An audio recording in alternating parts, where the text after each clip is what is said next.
Hello and welcome to the Lens at 177. Today, joining me as guest is Unity Fiji party leader, Mr. Savenaca Narube. Welcome to the show. You are the first guest for our program here at Fiji Times. How has the campaign been going for your party so far? Thank you very much. Firstly, I thank Fiji Times for this opportunity to come to have this discussion. I thank it, Fiji Times, for this initiative. I think it's timely. Campaign started way back in April. So we have been at it for over 6 months. So far, I think we have good traction on the ground. And people are beginning to take notice of what things that we are bringing to them and to the country. So it's going well. So why is Unity Fiji still in the game despite not meeting the threshold of getting seats into Parliament? Let me get this straight, Anish. The 2018 election is gone. That's the past. This election is the new. And we must focus on this election. In 2018, Unity Fiji was just registered. We had about 6 months to campaign. Our awareness was not that high in the public, but that has changed. And this 2022 elections will be a totally different ballgame. So I hope we can focus on this election because there's a lot of things that we are not able to do in 2018 that now with 3 years of preparation we are well on top of that. Where is this confidence coming from? The confidence is in your, I guess, as a politician, as a leader of a political party, is in your message. Your message to the people. And confidence comes from your experience, your track record. And that's where I believe that's where the confidence is. That you are confident that what you have is something the country needs, or something that the people need. So that's where we are. That's where we get our confidence from. So from 2018 to now, where do you think you faltered, and where have you think you have gained now to speak so confidently with us today? We have covered over 1,500 meetings up to now. We have distributed over 50,000 flyers to the people. We have attended many interviews. So that's a difference. People are just aware of who we are. Because in this game, it's not so much about popularity. It's about your credibility to do what you promise to do. And as you look at the political climate in Fiji, the confidence on past politicians is now very extremely low. People don't have confidence on past politicians. Why, you may ask? Because they haven't delivered. They haven't looked after the people. They have dictated to the people. They don't listen to the people. So those are the things that Unity Fiji is going to be overhauling in this election. Enough of the past, enough of the old. They haven't worked. Go for the new. Talking about credibility, one of your own former members, Mr. Vakatora, raised questions on your credibility. Did that matter? Did that hurt you? No, that's his personal view. I have my personal view of Mr. Vakatora. I choose to keep that to myself. My track record is for everybody to see. It's out there. Everybody should put his track record on the line. And I have put mine on. Okay. What do you say to people who say you're a weak leader, given your inexperience in the field of politics? You don't have to be experienced in the field of politics. Okay. You don't have to. Otherwise, you will stick with the old politicians forever. We need to bring in fresh leadership. We need to bring in the new kind of thinking to the nation. And the term weak is not well defined. What do you mean by weak? Just look at my track record, because ultimately the track record says whether you are weak or whether you are strong. Strength is not macho, as we tend to define that. No, the strength comes from your performance. Where is that performance? I've said I have performed. Where have I not performed? We can talk about that. But I have performed. And that means I am not a weak leader. And weak doesn't mean you don't listen. Listening is a strength. No? Consultation is the strength. And being able to develop your policies inclusively, that is not a weak leader. That is a strong leader. Let's get that right. Okay, talking about macho politicians, we see Mr. Sitiveni Rambuka doing press-ups by the seaside. We see the Prime Minister running around the tracks and playing touch rugby. Why don't we see you doing something like that? Well, I don't have to prove how macho I am by running around or by playing rugby. I did that in my days. Those were the times to play rugby. We are healthy, we are fit, and we don't have to show people. We don't have to go to the past. We don't have to go to the past. The past is the past. We bring the people to where we are, where we're going. What is in front of us? Don't worry about what's the back of us. That's done. What we need to address those. So we are healthy, fit, ready to govern this country. After leaving the job as governor, you could have gone into retirement and gone into living a quiet life, but you decided to enter this field of politics. What was the driving factor back then? Absolutely. I mean, after leaving the Reserve Bank, I joined up with multinational organizations like the Asian Development Bank, the World Bank, the International Monetary Fund. It is quite a good job. I liked the job. I knew the job, and also was better paid than I was. So the questions that I answer all the time: why do I leave that kind of a situation to come back to politics? I looked at what Fiji was, where we were heading, and what policies were in place, our financial and economic management. I told myself this country is going down the drain. It's going to fall down that financial cliff one day. So what do? I can just sit there and do nothing. Really, you know. I was kicked out of the Reserve Bank. I had done my job in serving this country, so why should I come back to a political life such as we have today? So I told myself, if I don't do anything and I know what is happening, how accountable I am to my children and my grandchildren. I want to change this, and that is my sole motivation to come in. I know politics here is tough, it's difficult, the environment is toxic, but I have to come and do this thing for my future generation. When you were evicted from the post of governor, did you feel vindictive at that time that you want to go out there? And no, I wasn't vindictive at all. I was so sorry of the circumstances around it. I didn't have to be treated that way, but I took it upon myself that that's the call of those in power. I was just thankful for the good Lord that they closed the door to me, another door open. And that to me is a sign of good people, isn't it? In private, did you shed a tear with your family over what happened? Who doesn't? Who doesn't? I was quite emotional about it. I don't cry too often in my life, but yeah, you shed a tear and say, one era in my life is gone. Let's look forward to the next one. And within 1 month, I was called up by the Asian Development Bank. Within 1 month. What does that mean? Okay. What's your biggest regret so far in the last 4 years that you've been in politics? Regrets are many. I regret the fact that this government was not changed in 2018.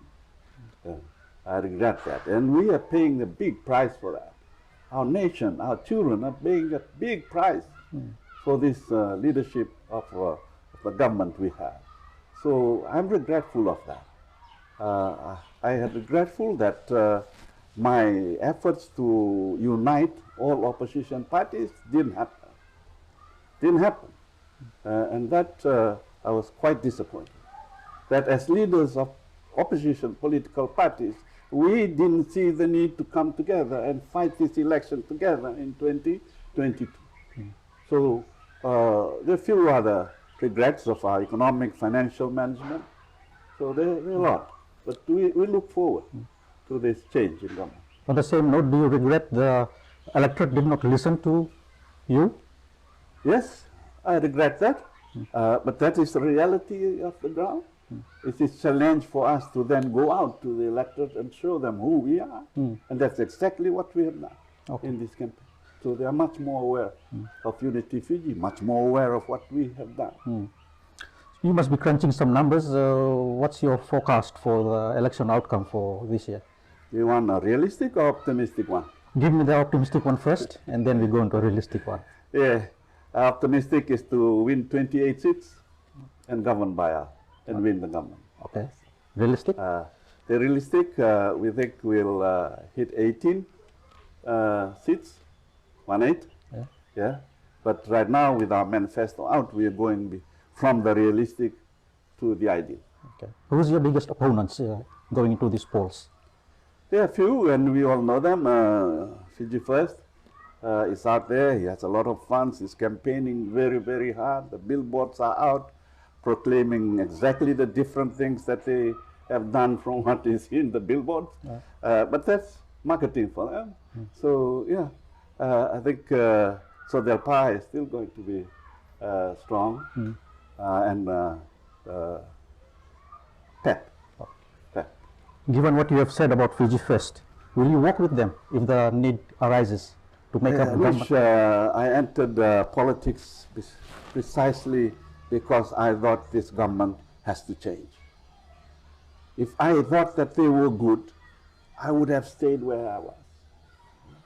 I would not have come here. I would not have sacrificed a good job for it. I would not have sacrificed an income, a good income that I was. I sacrificed all that because I believe we need to change this government. So I would not work with this government. That is a matter of principle. It's a matter of principle. And I think it's about time politicians in this country embrace principle. Will you work with Mr. Rambuka? I've said it before that we will be, if there is no single party that wins government and we need to come together, we are prepared, Unity Fiji is prepared to work with every opposition party, including Rambuka. And Mr. Gavoka. And Mr. Ngavoka and Mr. Prasad. Okay. Yeah. Thank you very much, Mr. Narube. That's the first segment for now. Join us after the short break.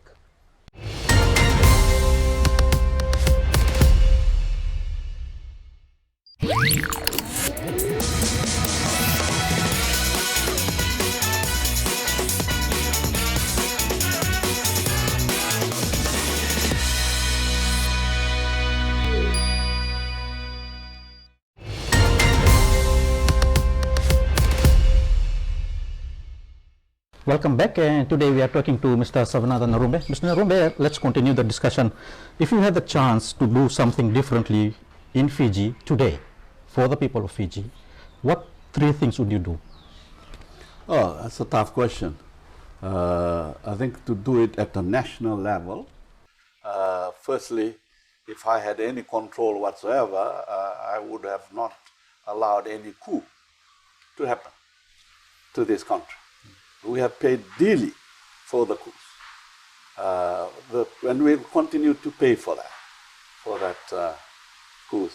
The second, I would have done differently. I would not have devalued the dollar in 2009. That's one of the issues that we disagreed with the government of the day. So one of the issues that why I left the Reserve Bank, I would not have devalued the dollar. The other issue, for the national interest, I would not have borrowed as much as this government has done. They have drowned this economy in debt, and we are going to carry that burden for a long time. So those would be the three issues I would have changed at the national level. Okay. Where do you think the Minister for Economy gets his advice from to do things like this you have spoken about? high debt level. I can't speak for the minister. Maybe you should ask him directly. What are your views on? What advice is he getting, and what sources? I have given him advice over our press releases. The thing with this minister that I have seen, he thinks he knows everything. He thinks he knows everything when he is not qualified to lead us in financial and economic management. He doesn't have that qualification. So to me, a person that doesn't have qualification and doesn't listen is a dangerous combination. And that's exactly what we are facing. If you get into government, will you take up the post of Minister for Economy, or will there be somebody different? That's the bridge we have to cross when we get there. But is it inside you that you want to hold the purse of the nation? I would like to influence decisions on major decisions on financial and economic management, because I have the experience. I have the qualification, I have the background. So to exploit that, I will need to influence that. But we cross that path when we get there. The first hurdle is to wrest this government out of leadership. The Minister for Economy and the Attorney General has praised you on the floor of Parliament, saying you were the only one who put out an alternative budget. Do you think that praise came from inside, or was it just superficial? I would like to believe it came from inside. And he is right. There has been political parties in Fiji, opposition parties that have been here for a while. Nobody, zilch. They have not done any alternative budget. I wonder why. And we thought we should put an alternative budget, so we show everybody what alternative policies we could adopt. So that's why we did the alternative budget. We have created history. That's a new part. And the governing body, the government did not take heed of it. Did they pick up any ideas from that? I think they have picked up a few from that, even though they don't say that it came from anybody else. Okay. What's your opinion on the current status of the economy? Generally, where it's headed, what the numbers are coming out from the Reserve Bank of Fiji? What's your forecast going down into the next 4 years, perhaps? I think the government has always have been optimistic in its economic projections. In politics, you have to have optimism. But as a Minister for Economy, you have to watch that optimism doesn't influence your policies that may not be relevant for that particular phase of economic activity. So it's optimistic. I've said that the 11-12% economic growth that they are projecting is not going to happen. We are projecting 5%. And in the last 4 years, if you look at our economic projections, the track record of our economic projections, compare it with government, we are more accurate. And we are a party. They have the machinery of the Reserve Bank, the Ministry of Finance behind us. But again, I come to the issue of the minister knowing everything. He needs to listen to the technical experts. So I think we are overestimating growth, and we will have consequences of that. We are facing a crisis of cost of living. The minister thinks that will go away soon. I'm saying no. The international situation doesn't give us optimism that the cost of living is going to go down anytime soon. So they're forecasting inflation at 5%. We are saying it's more like 8%. So I think we are in a grave economic crisis and financial crisis in this country. We need to change direction. Okay. So in other words, you're saying don't believe the data coming out of the Reserve Bank of Fiji? If that is what is coming out of the Reserve Bank of Fiji, they need to relook at it and become more optimistic, more realistic, in their forecast. So what do you think is happening on those top floors of RBF that numbers are coming out in this way, while the reality on the ground is something different, as you allude to? I think, as I said, it's the minister that may dictating where these figures are. They may be doing a good job. The technical people say, we believe this is X%. The minister say, no, it should be X plus 5%. That's what is probably happening. The minister himself is dictating to the technicians. And that when you come to economic and financial matters, please listen to the experts. They have a good understanding of the ground. And if you don't have the qualification as a minister for the economy or finance, please listen more. So from 2006 and 2009, when you were there at the RBF, were you called upon and told, do this, do that? I was asked to do two things that I didn't agree to. The first is to say that things were rosier, were better than they were, economic and financially. I refused to do that. I said, no, I will say whatever I see in the numbers. Because, you know, after a military coup, governments of foreign nations will not listen to coup makers. They would rather listen to someone that is more independent than coup makers to tell them what is the real situation in this country.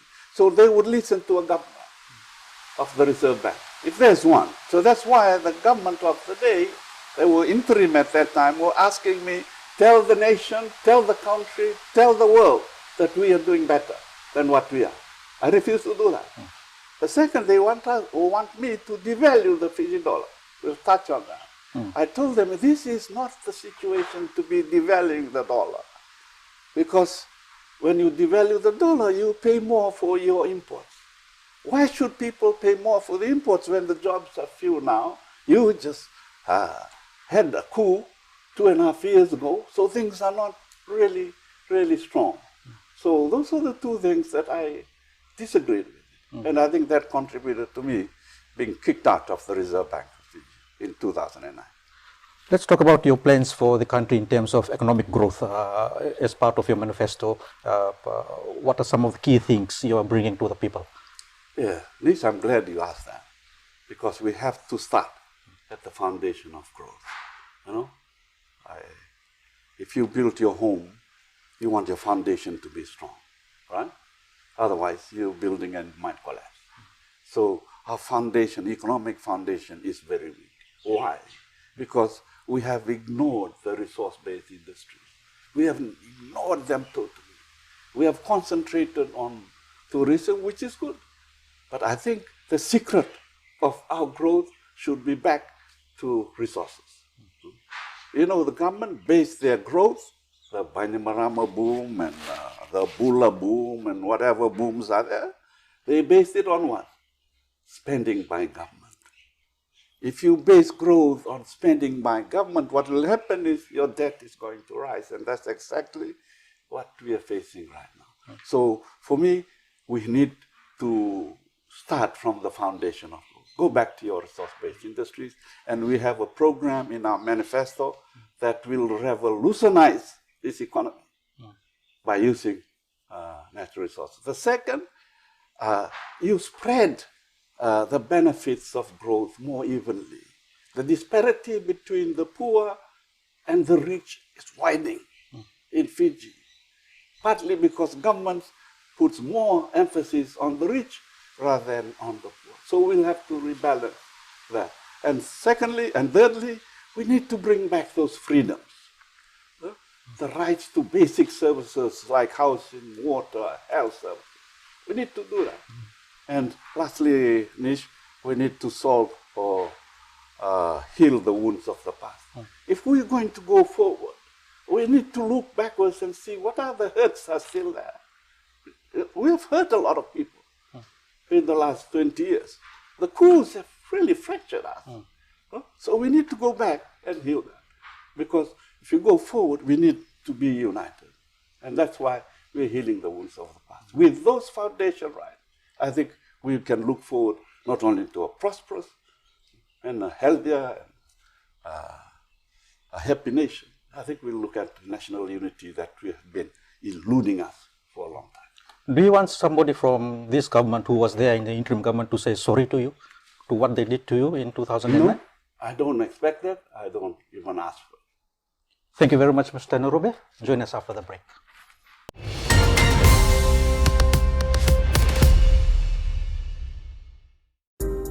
We were around when the deed was first signed.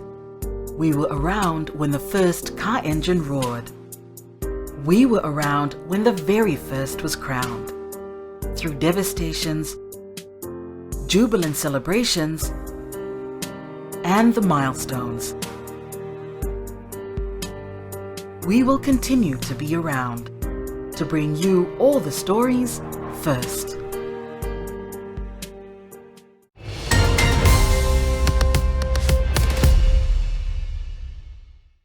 Welcome to the Lens at 177, and we are in discussion with the Unity Fiji party leader, Savenaca Narube. Mr. Narube, in the last election, your party got overall 6,800 votes. Personally, you were the highest with 2811. What's giving you confidence that this number is going up, and what will be that new number you're looking at? Yeah, I think I mentioned that in our first segment. 2018 is dead and gone. We were a new party then, just started, only 6 months to campaign. We had to set up the party structures before we actually went out on awareness. This one, we are well prepared. We've been preparing for the last 3 years, and our awareness is quite strong out there. And we think we'll get a lot more votes this time. I said our ideal situation is to govern by ourselves, 28 seats, and our realistic situation is we have 18 seats in Parliament. With our manifesto out, we are moving from the realistic towards the ideal. Okay. Yeah. The people like our message, and that's the key to me. What is it that we are going to do when we get into government? You haven't mentioned the personal votes you are targeting? My personal vote? Yes. Oh, no, I haven't estimated it. But you know, as the laws have been passed, that prevents us or anybody from doing a public opinion poll. That would be the best judge of things. We haven't done any opinion polls. I'm sure this government is doing its own opinion poll, you know, and it knows that it's going to lose. I think so, in my belief. They're going to lose. They know that. And that's why they will do a lot more than what they did in 2018 to stay in power. We are confident of our votes because, as I said, the voters have had enough of past politics. Enough. Their trust in them is the lowest ever. They need to look towards a new leader who they can trust. And the trust, you have to merit it. You have to be trustworthy of the people before they can trust you. So how do you become trustworthy? They look at your history. They look at what you have done, what you have stand for, what are your principles, will you deliver? So that's what I think will give comfort to the people now, that Unity Fiji is the best government for them to work for. You've got high targets to achieve. What's the budget you're working on in terms of fighting this election? There are few challenges in campaigning. We all know that. Finance is at the top. Yeah. We are doing okay, but we are working smartly with a lower budget than Fiji First. Yeah. So we are getting by, and we'll continue to ask for financial support from candidates, members, and supporters. How is social media helping you in your campaigns? Oh, thank God for social media. You know, as I was saying before, if it was not for social media, the platforms for broadcasting our messages to the ordinary people would be very, very, very limited. You know, we know the limitations of the decrees that are present here in this election. The media decree. It limits the freedoms of the media. It actually imposes a threat to printing or carrying messages that the people should know. To me, that's an onslaught to democracy. The people must know what they are voting for. They must know. And a free media is the biggest or the important component. I'm sorry to say that that is not the case here. It's creating fear in media, and that's not the right situation to be. We will review the media decree and to make the media more free. Do you think the normal Tevita in Nanronga understands that a free media is a threat to democracy? Many times we underestimate our people. You know, we think they are ignorant. You know, we think they don't know much. But you'll be amazed. You'll be amazed. Maybe they would know what is in the media decree, but they would know what had happened to the Fiji Times, for instance. They were taken to court, isn't it? The publisher was taken to court. So they know a bit of that. We of course have to educate them, make them aware. But yeah, I think we need to understand now that the voters are much more discerning than they were about 5-10 years ago. Not getting personal politically, what do you think is the major difference between you and the current Prime Minister? Oh, that's a simple question to answer. Very simple. Just track record. What's the Prime Minister's track record? How did he become the leader of this country? Do you know? We know. Because all he did was overthrow President Garcia's government. If he didn't overthrow the government, would you think he's sitting where he's sitting now? No. No. And the qualification?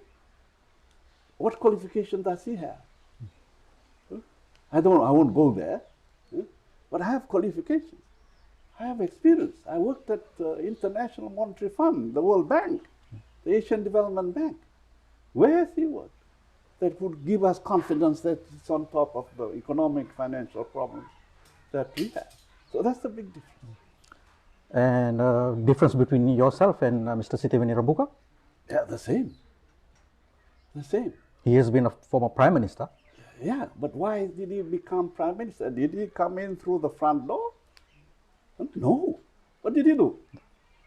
He overthrew Babanda's government. And the people voted him in, yeah. Eventually. If he didn't overthrow the government, he wouldn't be where he is.